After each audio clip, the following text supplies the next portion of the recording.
తాకట్టులో ఉన్న బంగారం అమ్మాలనుకునే వారి ఇన్ఫర్మేషన్ ఇస్తే దాని వాల్యుయేషన్ బట్టి మీకు కమిషన్ కూడా ఇస్తుంది గోల్డ్ హబ్. నమస్తే, వెల్కమ్ టు మనం టీవీ. నేను మీ ప్రియాంకారావు. ఈ రోజు మనతో పాటు ప్రముఖ పొలిటికల్ అనలిస్ట్ కృష్ణకుమారి గారు ఉన్నారు. వారితో మాట్లాడదాం.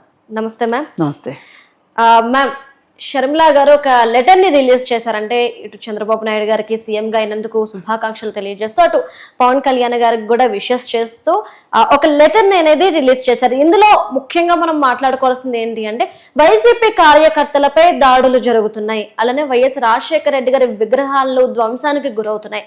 వీటిని కాపాడాల్సిన బాధ్యత మీదే. అట్ ద టైం ఏంటి అంటే కనుక మీరు చేశారని వారు చేశారని మీరు చెప్పుకుంటున్నారు అని చెప్పేసి అన్నారు.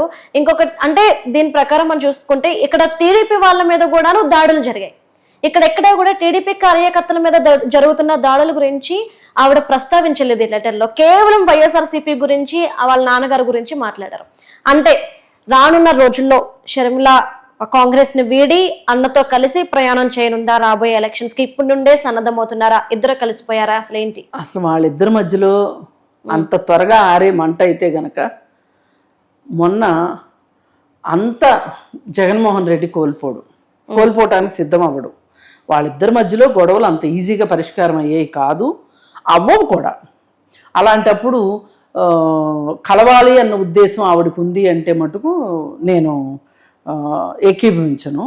ఒకటి. రెండోది ఏంటి అంటే ఆవిడ వైసీపీ కార్యకర్తల పైన దాడులు జరుగుతున్నాయి అని ఆవిడ ప్రస్తావించింది. మరి అంతకుముందు తెలుగుదేశం వాళ్ళపైన కూడా దాడులు జరిగాయి కదా అని మీరు అంటారు. అయితే దానికి ఏంటి అంటే ఆమె పరిణితి తెలియజేస్తుంది. ఆమె ఒక స్థాయిని మించి ఆలోచించడం రాదు ఆవిడకి. పోయినసారి కూడా ఎలక్షన్ క్యాంపెయిన్లో ఒక భాగంగా మాట్లాడిన దగ్గర కూడా ఆవిడ ఏదైతే ఒక విషయం చెప్పదలుచుకుంటుందో ఆ విషయాన్ని చాలా ఎఫెక్టివ్గా చెప్పగలదు.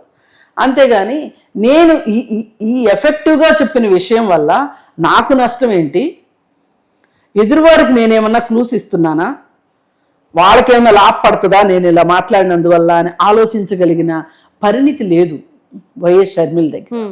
కాబట్టి ఆమె పరిణితి లేనితనం కనిపిస్తుంది ఆ లెటర్లో. ఎందుకంటే ఇప్పుడు ఆమె మాట్లాడాల్సి ఉండింది ఏముండిందంటే, ఇప్పుడు మాలాంటి వాళ్ళం కూడా ఏం మాట్లాడుతున్నాం, మరి ఆ రోజున ఎలక్షన్ రోజు కావచ్చు, ఎలక్షన్ అయిన తెల్లారి 4 రోజుల పాటు వైసీపీ కార్యకర్తలు దారుణంగా తెలుగుదేశం కార్యకర్తల పట్ల, సాక్షాత్తు తెలుగుదేశం అభ్యర్థుల పట్ల, ఓట్లేసిన ఓటర్ల పట్ల మీరు ఒక దమనకాండను సాగించారు. మరి ఆ రోజు ఎందుకు మీరు మాట్లాడలేదు? ఈ రోజు తెలుగుదేశం కార్యకర్తలకు ఒళ్ళు జాగ్రత్తగా ఉండాలి, ఇలా చేయకూడదు, ఇలా చేయటం తప్పు అని చెప్పి మాట్లాడటం దెయ్యాలు వేదాలు వల్లించినట్టు లేదా? ఇప్పుడు రెండు వైపులా జరిగింది ఇది. ఫస్ట్ వాళ్ళు మొదలెట్టారు, వీళ్ళు దాన్ని కొనసాగిస్తున్నారు. వాళ్ళు చేయడం తప్పే, వీళ్ళు చేయడం తప్పే. మనకి సమాజంలో శాంతి భద్రతలు కావాలి. ఇప్పుడు ఒక్కొక్కసారి ఒకళ్ళు నష్టపోవచ్చు, ఇంకొకళ్ళు లాభపడవచ్చు. కానీ అసలు మన సమాజం అనేది ఎలా ఉండాలి అనే దాని పట్ల అయితే అవగాహన అయితే ఉండాలి కదా. మనకు ఒక చట్టం ఉంది, ఒక రాజ్యాంగం ఉంది, ఒక వ్యవహారం ఉన్నప్పుడు వ్యవహారం లాగా సాగించాలి కదా. అసలు ఈ దాడులు ఏంటి?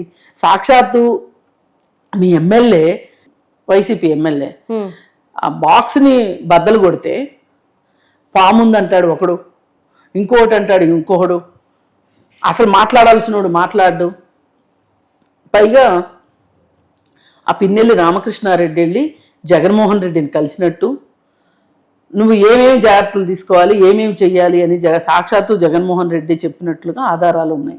తాడేపల్లి ప్యాలెస్కి అయితే వెళ్ళాడు అతను. ఆ తర్వాత రోడ్డు మార్గం గుండా హైదరాబాద్ వచ్చి సాక్షి ఛానల్లో ప్రత్యక్షమయ్యాడు. మరి దీన్ని ఏమంటారు? మీ దీవెనలు అయితే ఉన్నాయి కదా అతనికి. అట్లాగే ఎవరి పార్టీ కార్యకర్తల మనోభావాల్ని ముద్దు చేయడాన్ని చేస్తూ ఉంటారు ఆ పార్టీ నాయకులు. కానీ ఆ ముద్దు ఎంతవరకు ఉండాలి అంటే దేనికైనా ఒక పరిమితి ఉంటుంది. ఇప్పుడు అకస్మాత్తుగా ఒక ఆవేశం వస్తుంది. ఆవేశంలో మనం కొన్ని చర్యలు తీసుకుంటాం. వాటికి పకడ్బందీగా ఒక ముందస్తు ప్రణాళిక ప్రకారం దాడులు చేయడానికి చాలా తేడా ఉంటుంది. దాన్ని గమనించుకోవాలి. ఇప్పుడు మొన్న తెనాలిలో ఒక అభ్యర్థి,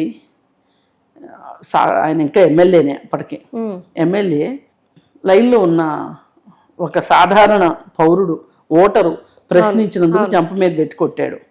చెంప మీద పెట్టి కొడితే ఇతను కూడా ఊరుకోకుండా మళ్ళీ చెంప మీద లాగి పెట్టి కొట్టాడు. ఇప్పుడు ఎవరైనా ఓటర్ది తప్పన్నారా, ఎమ్మెల్యే తప్పన్నారా? ఎమ్మెల్యేదే తప్పన్నారు. ఎందుకన్నారు? మరి ఇప్పుడు ఈ ఓటర్ కూడా ఒక చెంప చూపిస్తే ఇంకో చెంప చూపించాల్సింది కదా గాంధీ గారి ప్రవచనాల ప్రకారం. ఎందుకు చేయలేదు? అయితే అతను చెయ్యకపోతే అతను చేతగాని వాడు అనేవాళ్ళు. చేశాడు కాబట్టి ధైర్యంగా నిలదీశాడు అంటున్నారు. రెండింటికి తేడా ఉంది. అతను నిలదీశాడు, నన్ను కొడతావా అని అడిగాడు.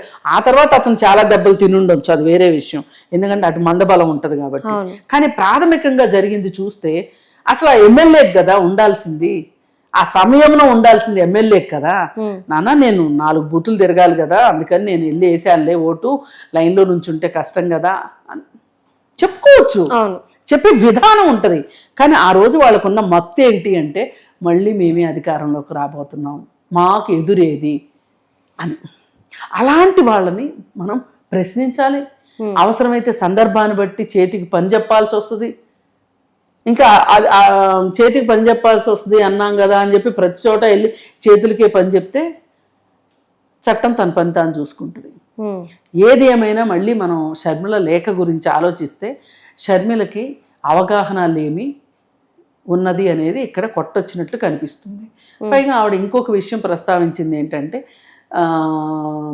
వైఎస్ రాజశేఖర రెడ్డి గారి బొమ్మల్ని ధ్వంసం చేస్తున్నారనే విషయం ఎత్తింది. అది మట్టుకు ఎవరికైనా సరే ఆ హక్కు లేదు, ఆయన విగ్రహాలని పడగొట్టే హక్కు ఎవరికీ లేదు. మీకు వ్యక్తుల మీద కోపం ఉంటే వ్యక్తుల మీద చూపించండి, అంటే అది చట్టబద్ధంగా చనిపోయిన వాళ్ళ విగ్రహాల జోలికి వెళ్ళకూడదు.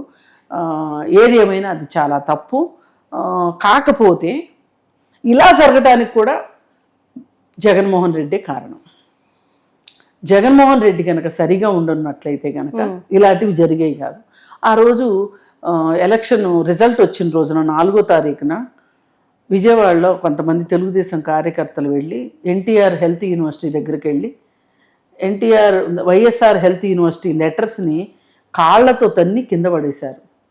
కొత్త లెటర్స్ని పెట్టారు, ఎన్టీఆర్ హెల్త్ యూనివర్సిటీ అని చెప్పి లెటర్స్ పెట్టారు. నిజానికి అలా చేయకూడదు, నిజానికి చట్ట ప్రకారం చేయకూడదు, కానీ చేశారు. కానీ వాళ్ళ ఆవేశాన్ని మనం అర్థం చేసుకోగలం. రైట్, ఆ రోజు చేసింది తప్పు, చట్ట ప్రకారమే చేశాడు జగన్మోహన్ రెడ్డి, చట్ట ప్రకారం చేసి ఉండాల్సింది కాదు. అందుకని చెప్పి ఆ కార్యకర్తలు అలా ఆవేశపడ్డారు.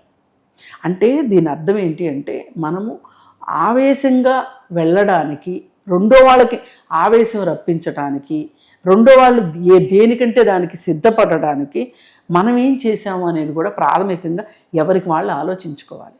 నిజానికి అసలు ఇలాంటి కొడుకు ఉండకూడదు ఎవరికి, ఏ తండ్రికైనా. నువ్వు చేసిన వెధవ పని వల్ల కార్యకర్తలు వచ్చి కాళ్ళతో తన్నారు. ఇది ఎవరికి అవమానం?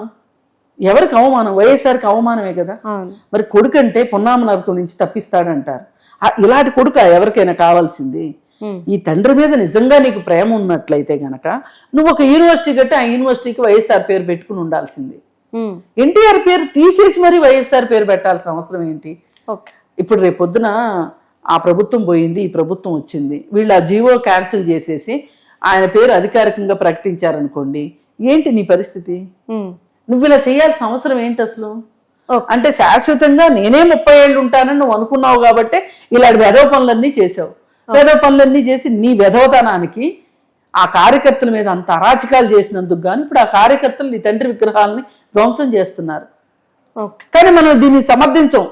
కానీ ఈ చేయడం వెనకమాల ప్రేరేపించిన శక్తులు ఏంటి అంటే గనక జగన్మోహన్ రెడ్డి చేతగానితనమే ఇదంతా చేసింది. Okay, thank you so much ma'am. Thank you.